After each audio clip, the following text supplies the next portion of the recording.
Hello and good morning everyone. Today we are on the second session of class 10th class 10th history chapter 2 nationalism in India.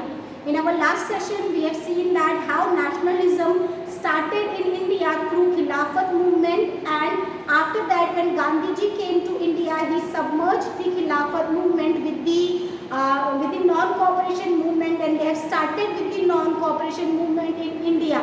That means Muslim leaders and Hindu leaders, they have come together and they follow the path of Satyagraha given by Gandhiji, which says that there should be a revolution, there should be a movement to find out the truth, to search for the truth, but we need to take the path of non-violence, because the idea of Satyagraha strictly don't follow the violence. It is in the favor of non-violence. So after that, after this, we have seen that by merging together Khilafat movement with Hindus movement, Gandhiji and Muslim leaders like Shaukat Ali and Muhammad Ali, two brothers, they have started with the non-cooperation movement. So in this particular session, we are going to see that what is non-cooperation movement and how it spreads in all over the India. Now, when we talk about nationalist movement, the non-cooperation movement was began in January 1921. And in January 1921, when it begins, Gandhiji gave an idea of non-cooperation movement in 1920. And in January 1921, this movement has begun. Now, first of all, we see that how this movement began in the towns. Over here, you can see that in towns, middle class participants are there. In the cities, middle class people are there who participated in the non-cooperation movement. And on that time, many students, they have left the government schools, government colleges, and teachers and professors, they left their jobs in government schools and government colleges, which is under the control of British government. Many lawyers are there who gave up their legal practices. That means they are following the non-cooperation movement, because non-cooperation movement says that boycotting of all the foreign goods, boycotting of all the foreign services and all the foreign titles which Indian has.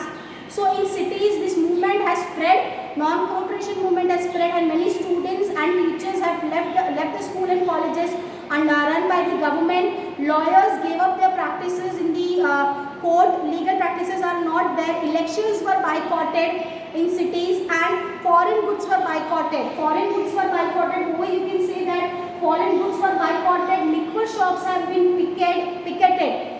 That means there is no buying of foreign goods, or there is no buying from the foreign shops, and they are burning down the clothes made by foreign companies.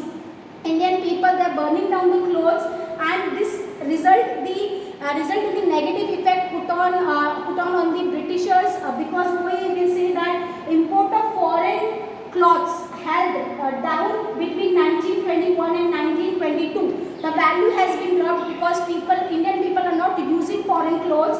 The value has been declined from rupees 102 crore to rupees 57 crore. That is, there is a huge loss which is there for the British companies or for the foreign companies. And gradually you can say that slowly this movement which has been started in cities, gradually this particular movement of non-cooperation movement was slowing down, because it happens that many Asian schools like Indian schools are not there, not having a good kind of education. So the students who left the schools and colleges again rejoined the school and colleges. Professors, they are not getting the job, so they are again getting the job back, and lawyers, they again started practicing, because they also required certain finance or income which they are getting from those jobs. So gradually you can say that see that because of these problems, non-cooperation movement in cities have been slowing down. After that, after the cities, non-cooperation movement also put up a spread in countryside or in villages. Now we will see that peasants, how non-cooperation movement affects peasants. So over here now we will see rebellion in countryside. Now what rebellion has put up in countryside because of the non-cooperation movement. Over here you can say that from the cities, the non-cooperation movement spread to the countryside. It draws into the fold the struggle of peasants in tribal peasants, farmers on that time, and tribal peasants, tribal farmers, they are facing many problems, because landlords are there who have their own land, and peasants are like beggars for on their land and they are getting very small wages. They don't have any own land, and they also need to pay taxes, custom duty. They also need to pay the land revenue or taxes to the government or to the British officers. So they are facing the problem. That is why they wanted to take part in the struggle of non-cooperation movement. Over here you can see that in Andhra, sorry, in Awadh, peasants were led by Baba Ramchandra. In Andhra, peasants were there and they started the movement with the non-cooperation movement.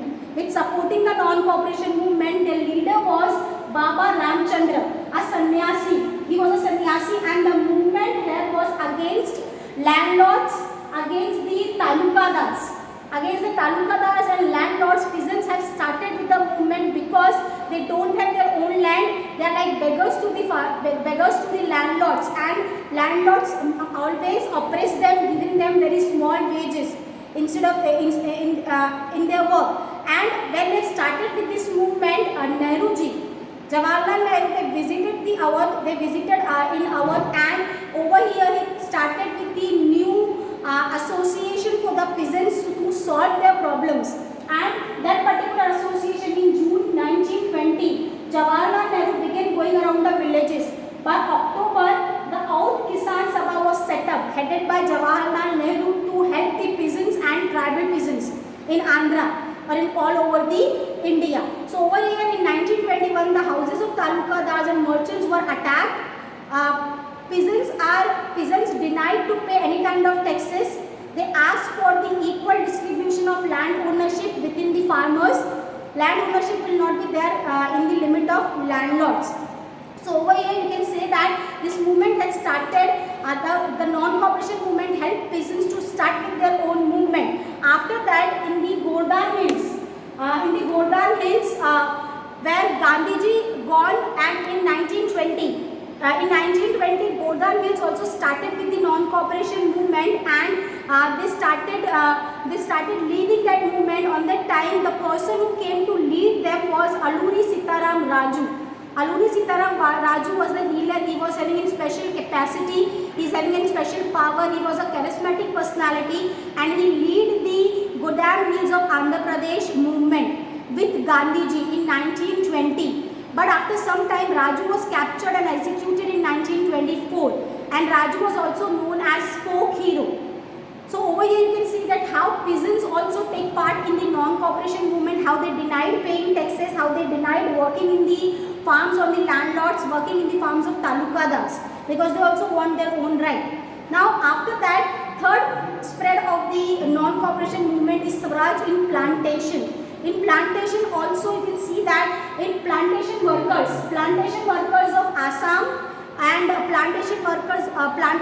plantation workers of Assam, they also want their freedom, because on that time these plantation workers of Assam who are working on the tea field, they are not allowed to go out of their field.